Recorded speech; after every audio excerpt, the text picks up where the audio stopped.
Tumatawid ang motorsiklong yan sa isang intersection sa Daraga Albay nang bigla itong mabangga ng paparating na van. Sa lakas ng impact, tumilapon ang mga sakay ng motorsiklo, patay ang rider at ang kanyang angkas. Ayon sa pulisya, posibleng hindi nakita ng rider ang paparating na sasakyan. Sinampahan na ng kaso ang driver ng van. Sinusubukan pa siyang makunan ng pahayag. Sa gitna ng mainit na panahon, kabi-kabilang sunog ang naitala ngayong araw sa Metro Manila. Ang isang taga-Taguig naabo ang 300,000 pisong inutang. May report si Mariz Umali.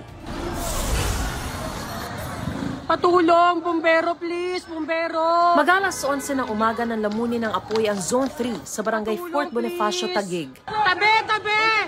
Tabi, tabi! Nagbayanihan ang mga residente para maapula ang apoy. Ayon sa BFP, malaking hamon sa kanilang pagresponde ang masisikip na eskinita at kakulangan ng tubig dahil sa umiiral ng water interruption sa lungsod. Nagsimula yung sunog daw sa allegedly sa electric fan. Kabilang sa 60 individual na naapektuhan ng sunog si Joseph. Ito na lang kasi ang natira sa 300,000 pesos na inutang pa niya sa kamag-anak para sa napambiling niya ng sariling jeep. Tanghaling tapat ng magkasunog din sa Barangay 275, Zone 25, Parola Compound sa Binondo, Maynila. Nagpulasan ang mga residente nang makita ang mabilis na pagkalat ng apoy sa mga wiring. Kanya-kanyang sagip sa mga kaanak, gamit at alagang hayop ang mga residente. Malakas na po yung usok noon nung nagsilabasan kami. Kinabahan na kahit anong habol ko, wala na talaga. Ito na ay kalawang sunog sa barangay mula nung isang linggo. Yung paa ko po napaltusan, kahit masakit, tinis ko po para makatulong ako sa hose ng mga bumbero. Aabot sa 100 truck ng bumbero ang rumisponde sa sunog na umakyat sa ikatlong alarma. 4 ang nasugatan, 30 bahay ang natupok. 60 pamilya naman ang naapektuhan. Mag-alas 3 ng hapon nang sumiklab ang sunog sa imbakan ng pyesa ng mga bus sa Barangay Baysa, Quezon City. Ayon sa BFP, mabilis na kumalat ang apoy dahil may flammable material sa loob ng warehouse gaya ng mga goma at langis. Naging problema rin ang kakulangan ng tubig. Maraming tulong-tulong, may mga bucket brigade nga dyan. Meron tayong malapit na hydrant. Siguro dahil sa El Nino, mahina yung daloy, yung supply. Tumanggi naman magbigay ng pahayag ang may-ari ng warehouse. Inaalam pa ang sanhi na magkakahiwalay na sunog ngayong araw. Mariz Umali nagbabalita para sa GMA Integrated News.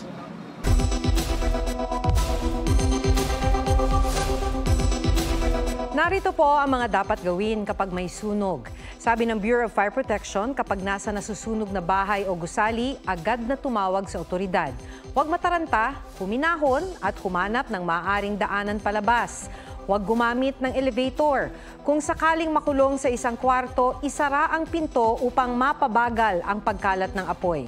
Pasakan ng tela ang mga puwang sa pintuan upang mapigilan ang pagpasok ng usok. Pag makapal ang usok, yumuko at gumapang tungo sa pinakamalapit na bintana o palabas ng bahay. Huwag tumayo. Kung kakayanin, kumuha ng kumot o damit at basain ito.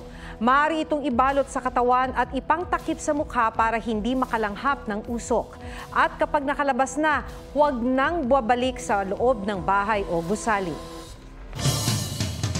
3 poste ng kuryente ang tumagilid sa kasagsagan ng malakas sa pagulan sa San Jose del Monte, Bulacan. Ayon sa lokal na pamahalaan, ang paglambot ng lupa ang isa sa mga pangunahing dahilan ng pagtagilid ng mga poste sa Barangay Santo Cristo. Posible rin daw na may kinalaman ng mga bagong kabit na linya at metro sa mga poste na maaring nagpabigat sa mga ito. 5 bahay ang inilagay sa danger zone o yung posibleng tamaan sakaling tuluyang matumba ang mga poste. Ayon sa Meralco, aabot sa 40 bahay ang nawala ng kuryente. Patuloy ang isinasagawa nitong restoration operations. Nagsuspinde ang Caloocan City ng face-to-face classes sa lahat ng antas ng mga pampublikong paaralan sa lungsod bukas. Dahil yan sa inaasahang init ng panahon. Magpapatuloy ang klase sa pamamagitan ng asynchronous o blended learning.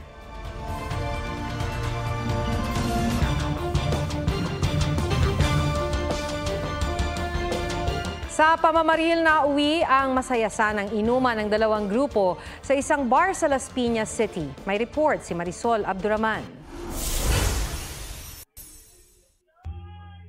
Nagkakasiyahan ang dalawang grupong yan sa magkahiwalay na mesa sa isang bar sa Las Piñas City. Maya-maya, nanduro ang isang lalaki sa kabilang mesa. Nagkaroon ng komosyon ang dalawang grupo. Matapos ang sigawan at tulakan, base sa investigasyon, banggaan sa CR ang ugat ng away. Doon naman, nag-hysterical itong babae na grupo ng mga biktima, nagsisigaw, hanggang itong isang suspect natin, na si alias Boss, nagwala na rin at inutusan itong isang suspect natin na alias Dexter, na itusan, barilin mo na yan. 4 ang sugatan sa pamamaril. Kritikal ang isang babae matapos tamaan ng bala sa ulo. Sasampahan ng reklamo ang namaril na si alias Dexter at ang kasama niyang si alias Boss, pati ang 3 hindi pa nakikilala. Napag-alaman ng Las Piñas Police na dati na palang may kaso ang 2 suspect. Ang isa nga sa kanila, frustrated murder din ang kaso. Tumanggi magbigay ng pahayag ang may-ari ng bar. Ayaw na rin daw magbigay ng pahayag ng mga biktima ayon sa kanya. Marisol Abduraman, nagbabalita para sa GMA Integrated News. Pinuna ni Senator Bongo ang DSWD sa anyay pamimili nito ng mga makatanggap ng tulong mula sa gobyerno. Sa pagdinig tungkol sa mga panukalang isabatas ng Programang Assistance to Individuals in Crisis Situation o AICS. Binanggit ni Go ang mga naantalang payout sa ilang lugar kahit matagal nang na-validate ang listahan ng mga benepisyaryo. Naibigay lang daw ang cash assistance ng personal na puntahan ni DSWD Secretary Rex Gatchalian ng mga benepisyaryo at na doble parawang benepisyong ibinigay. Aminado si Gatchalian na may mga delay sa payout dahil sa mga naging problema sa Financial Management Office.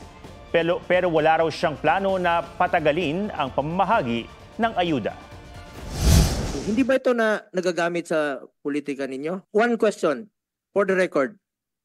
Are you running for the Senate? Categorically, I am not using the office for my politics, and I categorically state that I am not running for any position this coming election. Mananatiling Education Secretary si Vice President Sara Duterte.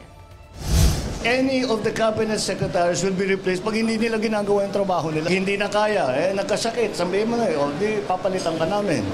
O hindi talaga marunong, o corrupt, di ba? Tatanggalin ka talaga namin. Hindi naman ganun si Inday.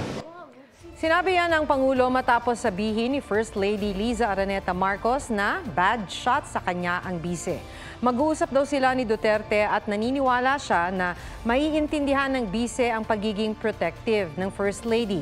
Tiwala rin daw ang Pangulo na mapaplansya pa ang gusot ng dalawa. Pambansang Ginoo David Licauco sasailalim sa medical procedure para sa kanyang sleep apnea. I just can't wait for that day na mas maging okay ako dahil it's affecting my daily life, my mental health. Asia's Limitless star Julian San Jose na ospital dahil sa severe stomach pain at migraine attack. Dahil dito, hindi siya nakapag-perform sa concert ni Regine Velasquez. Nakaka-feel bad pa rin kasi talagang looking forward ako na makasama ulit si ate sa stage. The Fall Guy stars Hannah Waddingham at Winston Duke nakapanayam ng GMA Integrated News. Si Winston hanga raw sa ganda ng Pilipinas at talento ng mga Pinoy. I spent some time in Manila, in Boracay, in Siargao as well. They're the best singers on the planet. I would they're the kings and queens of karaoke. Natanong din si Hannah na isang true blue Broadway and West End star tungkol sa pagkakaraoke. There's a great karaoke scene in the film, so I want to know, first of all, what are your go-to karaoke songs? I avoid it like the plague. No, wait, with your beautiful voice, I would think that you'd be karaoke. No, but everywhere. when you are a professional singer, you feel like a bit of a ham. Ham, the Philippines. Yes, so 220 million people heard you say ham. Aubrey Carampel, nagbabalita para sa GMA Integrated News.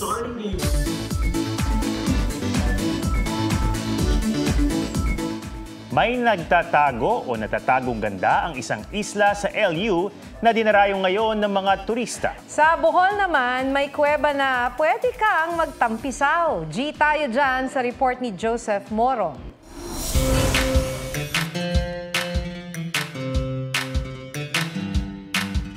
Talaga namang mapapawaw ka sa sobrang linaw ng tubig sa malaparaisong Imuki Island sa La Union. Tiyak na mag-i-enjoy ka rin na libutin ng maliliit na isla habang sakay ng bangka. Kung gusto naman maglakad, pwede rin dahil may parteng mababaw ang tubig. Puntahan din ng mga pakawan. Ang ganda ng lugar, sulit kahit napalubog na ang araw. Let's roll naman dito sa Bohol kung saan di lamang ang sikat na Chocolate Hills na mapupuntahan. Tara at pusukin ang Hinagdanan Cave. Magtampisaw sa loob ng kuweba na may itinatagong ganda.